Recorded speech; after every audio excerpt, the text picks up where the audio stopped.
Hey guys, Zach with Wired Customs. Welcome back to my channel. Welcome back to my garage. And we're going to be starting our sponsored series. It's going to be a 6 to 12 volt conversion series. It is sponsored by Haywire wiring harnesses, and it's also sponsored by Vintage Auto Garage. We're going to show you every step of the way how to replace the wiring harness in this car and how to convert it from 6 volts to 12 volts. This thing is running and driving with original inline 6 flathead motor. It's going to be converted over to a small block. So I'm going to show you how to wire up a small block. I'm going to show you how to add turn signals. I'm going to show you how to make the connections for an aftermarket steering column. We're going to go it step by step. There's going to be a bunch of videos broken up. So it's not a whole bunch of information right in your face at one time that's hard to be understandable. We're going to do it one step at a time. We have aftermarket gauges for this. So the whole cluster is going to be aftermarket. If you want to keep the original cluster, there's a little bit more time put into the speedo, but when it comes to all the electronic gauges, you can get a voltage reducer specifically for gauges that's going to protect the gauges. They have to be a specific voltage reducer. You cannot just use a generic one that's specific for gauges. I have another video on that one from Vintage Auto Garage. Check that out in my Wiring 101 playlist for my channel. But we have a lot going into this car. We'll be placing the bulbs, we'll be putting LED dome lights, door switch for the dome lights, of course, blinkers, aftermarket steering column. So it's going to have a chrome tilt GM steering column. We're going to wire that into our new wiring harness from Haywire Wiring Company. So check them out, check the sponsors out. I really appreciate the sponsors for sponsoring this entire series. We're going to get a lot of good information out of this one car. Now, at this point of the process, don't get ahead of yourself. Don't just rip the car apart unless you have a lot of experience doing this already. If this is your first time, the first thing you need to do is slow down. If you have the luxury of doing this to a running, driving car, the first thing you need to take note of, what works, what doesn't work. Because when you hit the reset button on everything and you're just starting to test out what's working in the car, and if you don't know if the radio wasn't working already or if this headlight switch wasn't working already, you're going to drive yourself into a pretty good headache. You need to understand what's working right now and what's not. Make yourself a little list. Write it down if you have to. Also, you need to figure out certain stuff like, is the windshield wipers vacuum or if it's electric? That's the kind of stuff you really need to know what direction you're going in. If you're going to replace it for something electric or if you're going to make the vacuum continue to work. Now, also, we want to make sure, like I just said, our headlight switches are working. When you pull them apart, see what wires are going to them, get a little idea of how things are already routed in the car. Now, you might be walking into a cob's nest of terrible repairs and it's just impossible to figure out. Well, don't worry. I have another video for you where I show you how to ohm test your switches to figure out what switches do, how to make sure that they actually work. Check out that video. I'll probably slightly go over it a little bit in this series, trying to show you how to figure out how different switches work if you have no power to them and you just have a really nice voltmeter. Now, of course, if you don't have one, I recommend you to get a really nice voltmeter before you start all this. Nice voltmeter, a nice test light. It's going to make your world way easier.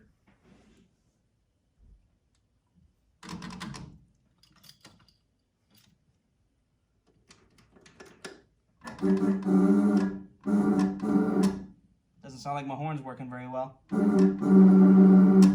At least I know that now. Maybe I have a bad ground. Maybe it's a bad horn. That's the kind of stuff you need to be figuring out. Now, we're going to be spending hours and hours underneath this dash, routing wires, making connections, taking stuff in and out. What I highly recommend for you to do is remove your seat. Get it out of the way so you can lay comfortably on your back. Maybe some of y'all will fall asleep like I have wiring up a car, but it's way more comfortable you are, longer you can work, and better productivity that you'll have.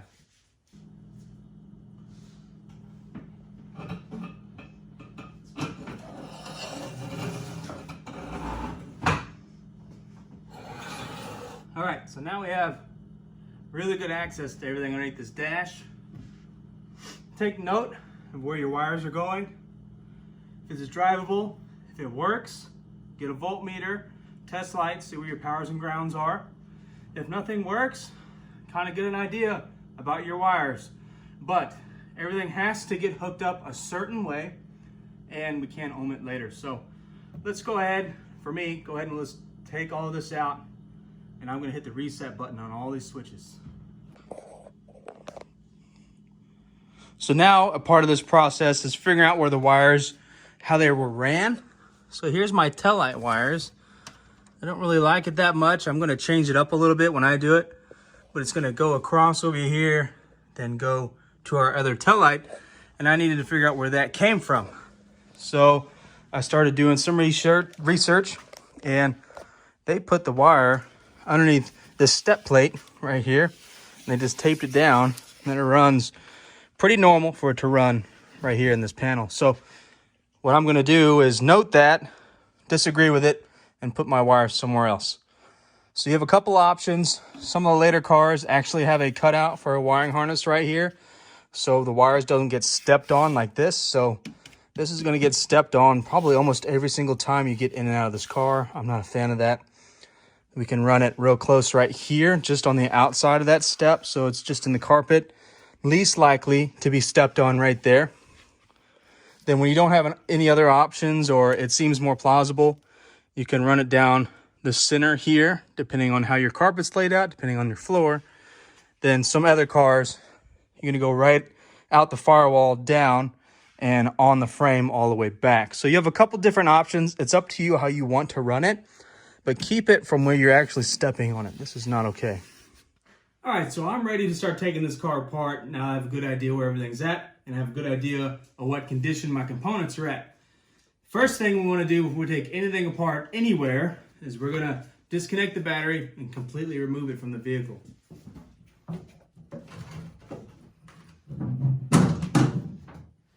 Now, since we're putting a small block in this car to make it a lot more drivable, the battery's not going to fit there anymore. There's not going to be any room for it. So later on in the series, I'm going to show you how to relocate the battery to the trunk. Now, the wiring in this car is operational, but I wouldn't consider it safe because it's not in good shape. So to cut time, I'm just going to cut wires out and throw them out, then slowly change my electrical components later on. Just get all the wiring, all the mess out of here.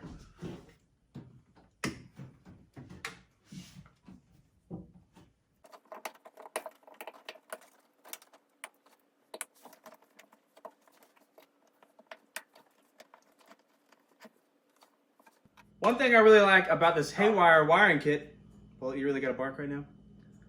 One thing I really like about this Haywire wiring kit is that their wiring harness disconnects from the fuse box. This makes mounting it so much easier, or just trying to figure out where this thing's going to fit. We don't have this giant bunch of wires that we're fighting to see, is it going to fit here, fit there? This makes it so much easier. I'm going to get this mounted, bolted in, then I'm going to plug this in and start routing my wires next. So find a really good spot where this has really easy access. Now there's some custom applications where this is going to be in the trunk. It might be underneath a seat in a truck. But if you're not a custom application and you're just trying to wire your car, put it underneath the dash, a spot that's really easy for you to access it. Because I hate to say it out loud, but at some point in time, there is going to be faults with the wiring. Either there's going to be a bad connection, a bad switch, a bad bulb. You need to be able to get to the fuse box really easily, 5, 10, hopefully a long time from now. All right, so always mount the fuse box where it's easily accessible. Ooh, look at that shadow. Forever. Okay, anyways, always mount the fuse box where it's really easily accessible and hopefully not where you can see it. So if you're sitting in the seat right now, that's kind of your point of view, probably even closer. So if you're driving the car, can you see the fuse box? No, but it is in a good spot. Let me show you. So here's our fuse box right above the column, out in the open. It's not hidden or stuffed behind anything. We can get to it really easily. Then now you can see some of the crummy wiring that's still in the car that I haven't taken out yet. Household clamps, all sorts of crazy stuff that we're getting rid of. Here's our new Haywire fuse box. But that's just about how you need to mount it. Nice, easy area. Here's our connector. This is where we're going to be going out of the firewall from. So I faced the connector towards that, so our wire is just going to come down and out. I'm trying to avoid from, if I mounted it the other way, our wires would have to loop all the way around above it and down. This is just a little cleaner look, but either way is going to work depending on how you just have to mount the fuse box to get it to have some space. All right, so now you have the car stripped out. You kind of have an idea of what your switches work, which ones don't work, kind of how do the switches work themselves. And you have your box mounted inside the car in a nice convenient spot for you to get to it 5-10 years down the road from now. So what we're going to do now is lay out the wiring harness, preferably on your floor or a big table, so you can really stretch it out and get a good idea of where everything is going to go and start laying this out in your mind. So what's awesome, I've already said it, that the box disconnects from the whole harness. I love this. I don't have to worry about the box. It's mounted, it's done. It's not going anywhere for now anyway. So now we can start looking into our wiring harness. They have made it, Haywire have made it super easy for you to put this in your car and connect all your switches. We have a really great kit from them that comes with the headlight switches, ignition switch, all the switches that we need to get this car operational. What we need to do is look into our wiring connectors. They've made it where they've already had all your connectors planned out for you.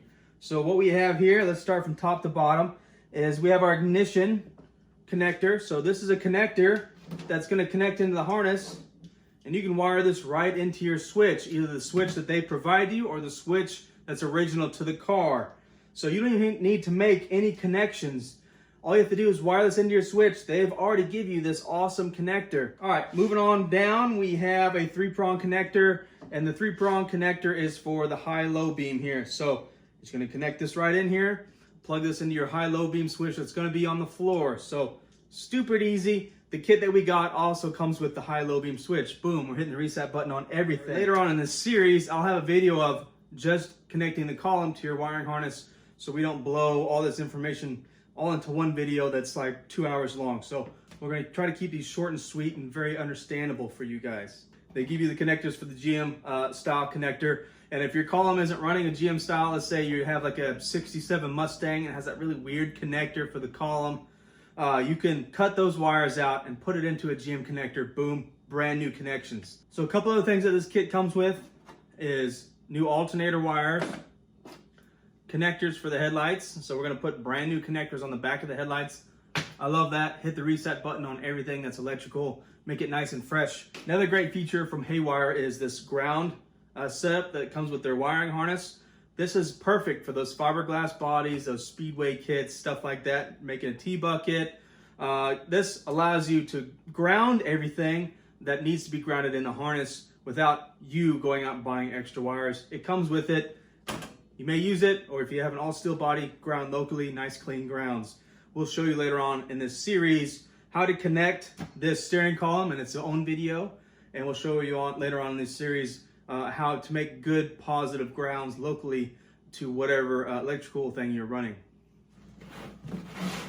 All right, so now that we understand all the various connections, we know where those are going to go, it's time to actually unloop this and start getting a plan for where these are going to go in the vehicle. Now, these are going to be separated in sections. This is going to help you out a lot.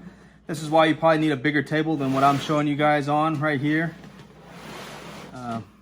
If it's your first time, you definitely need this part of the process, but if you've done this a million times, you guys are kind of like me, you just throw it all in the car and get going. But we want to show you guys what's going on here. So start pulling these one loom out at a time, get an idea of what it is, then move on. So this is going to help you make this giant wiring harness seem little, because there's really not that much going on, guys.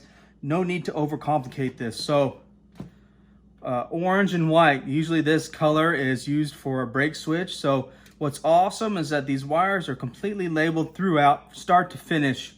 So we have brake switch output, we have the brake switch power. This is going to be pretty simple. This is the power that's fused. All these are all fused that are in this harness, and it's going to be powering the switch. However you're going to signal the switch, then the outside, the signal part, the output. So that's pretty simple. That's going to go to your brake switch. And this is very time consuming, honestly, guys, but this is going to make your kit seem so much smaller than what it is. So here, alternator exciter, I can already tell you where that's going to go. Electric choke, ballast resistor, which we won't use on this one, coolant temperature, tachometer, oil pressure. all these are going to the motor. So these, we already know, is going to have to go through the firewall and go forward. Okay, left rear turn signal, tail lights, fuel pump power. These are going to have to go back either through the cab or through the firewall and down through the frame, depending on how you want to run it. Now here we got front turn signal, low beam, park lights, left front turn, horn. So this is going to go through the firewall to the front where your headlights are. We're either going to route this below, above the radiator, across the radiator core support. Some guys run it across the back of the firewall and up to the headlights. It all determines how you like your wiring harness to look when it's routed. But this is how you're going to break it down, guys. Figure out what these are grouped together. They're already grouped together for you, so you don't have to figure out what's going where. But you do need to figure out where this group is going to go. This group's going forward. This group is staying by the brake pedal. This group's going back. This group's going to the steering column. This is what you need to be figuring out right now, guys. Get a good mind for where everything's going to go. Break this down one step at a time. And I guarantee you this will not be overwhelming. All right, guys, so here comes the fun part, right? I think this is the fun part. So this mess of wires finally turns into something. And I would consider this the very last step of the first portion of wiring your new hot rod. So since we have an idea what all these things are, we kind of have an idea where they're going. Now all we're going to do is just push them in their directions. So let's say here what I have here in front of me is headlights, turn signals, fan power. So what I'm going to do is just route this through the firewall, coil up out there and leave it. Then I have my tail lights, rear blinkers, fuel gauge sending unit. So my fuel gauge sending wire. So what I'm going to do is just route this underneath the carpet, throw it back there and leave it. I'm not going to make any connections. Everything else like dash lights or brake lights is a good example. So you need to know where that switch is. Is it a mechanical switch underneath the dash? Mechanical switch underneath the floor? Or is it a hydraulic switch somewhere in between? So you need to figure that out and route your brake lights in the right spot. Then we have dome lights. Are your dome lights, does this car have dome lights?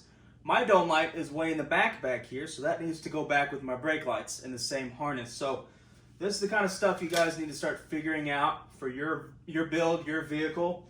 And once you get them in their routes and their areas, then you can sit back there and just wire up your tail lights. Just one thing. Sit up in the front, just wire up your headlights. One thing. Now the motor, what I like to do, it's completely different in every situation. The motor isn't going to go out with the headlight wires. This is a standard style wiring, not a super custom one. So all we're going for is just a nice clean look. So what I'm going to do is have my headlights go out the left side and my engine, like coil wire, and my engine, so like water temp, oil pressure, stuff like that, that's going to go out right over the transmission tunnel. Luckily this car has stock holes here for wires, and I'm going to use the stock setup to keep the wires from rubbing on the steel. So you really need to make sure at this point that you have some kind of setup. So this kit comes with some rubber grommets that you can use through the firewall, out through the floor, stuff like that, depending on your build. So check theirs out, but there's also bulkhead connectors for wires. This gets really, really complicated. It puts you in a really high custom realm. And for me, I always thought it was a little bit overkill, even on my really high-end builds. All I'll do is just route the wires where you can't see them. I don't really see a need for bulkhead fittings. I think that makes it super complicated. So, but I just want to give you guys, as always, the information. It's your choice to do it however you want. I just give you the options, some techniques, and just a little insight. So let's start putting these where they're supposed to go. And I'm going to start with my headlight wires. Now these are going to go up and out, and where they break out of the harness is really low here. So what I'm going to do is just double back on itself, clean my wires up really nicely when it's doubled back so it doesn't look like a mess underneath the dash. So later on down the road, 5-10 years from now, hopefully never, a technician is going to look at these wires trying to diagnose something that's wrong, and it's going to be very easy to see how it's routed, where the connections are, see where the bins are, just in case something vibrated somewhere, a connection went bad. I always think when I'm building these that at some point in time, someone is going to have to diagnose this. And I want them to look at it and go, I really appreciate the guy that put this in. It made my life a lot easier. All right, this might not be a flattering angle, but something I want to show everybody is I hate using electrical tape. Now, I hate it because when it gets hot, it leaves a sticky, nasty residue onto the wires. And when we're thinking about longevity, that's something I try to avoid. And it holds moisture. So if it gets wet, if it gets oil on it, you can't rinse it off. You can't spray it down. It just turns into a nasty goop. So what I use here would be in place for electrical wire is Red Wolf fabric tape. This is tape for electrical wire. This is exactly what it's for. It's going to help it. So this is the tail lights, and I'm running this from inside the kick panel here. My worry is vibration, chafing, wearing out the wire over time. So where you'd want to put electrical tape on it to actually protect these wires, well, you put the fabric tape on here. In here, we're not too worried about that, but outside in the engine bay, underneath the floor, inside the frame rail, I don't know where you're going to put your wires. Think about fabric tape instead of electrical tape. It's just something that I like to use, guys. Just an option. You don't have to use it, but this is what I like to use. So I'm going to wrap this up so it can go inside my kick panel in here, and I don't have to worry about any edges vibrating or rubbing on this. But of course, when you're clamping your wires down, or make sure to clamp your wires down where you can so they're not wanting to move, so they're steadfast and only vibrate a little tiny bit instead of wiggling around. Also, while you're doing this, be very mindful of things that move. We have this e-brake here. This can be used for the small block Chevy setup, definitely. So make sure nothing comes in contact there. Then on this car, we have a air conditioning. So I would like if they left that there. I mean, that's up to the owner. But on a nice cooler day, open the windows, open up this vent. It's actually a really nice ride. Some of you guys know what I'm talking about. But then we'll have the vintage air box over there. So pretty cool setup. All right, guys, so we're up underneath the car here, and this is the ending of the first main step. So fuse box is mounted. I have my wires routed over to the dash.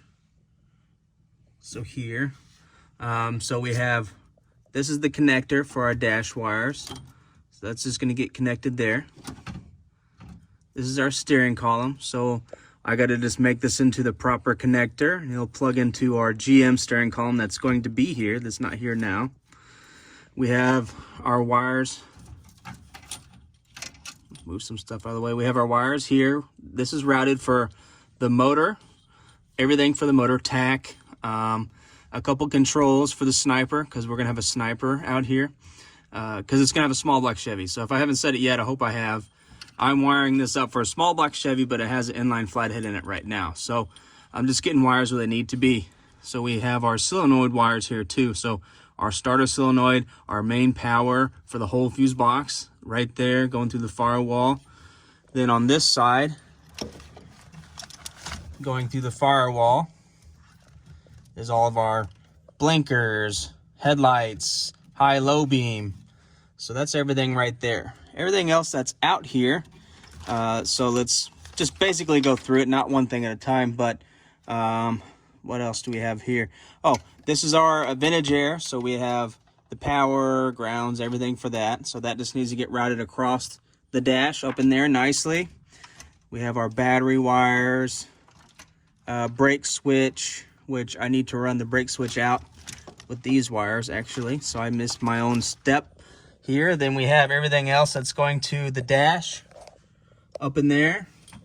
And as we clean this up one thing at a time, in our next series of videos, where we make a video just for the steering column, a video just for the gauges, stuff like that, you'll start to see that this loom will actually tuck up in there really nicely, be very clean, and not be a big rat's nest. So that's the goal, guys, to make this as clean and tidy as possible, so we can reach up here and track our wires later on. So it'll be a better view once I get these cleaned up in our next upcoming videos. So thanks for watching, guys. If you have any questions about just this part of the series, please post them down in the comment section. I'll answer everything but we'll go down step by step with our new beautiful gauges and brake light hookups, all that stuff. So watch out for those videos coming out. Now that you have this information, get out in your garage and get your shift together.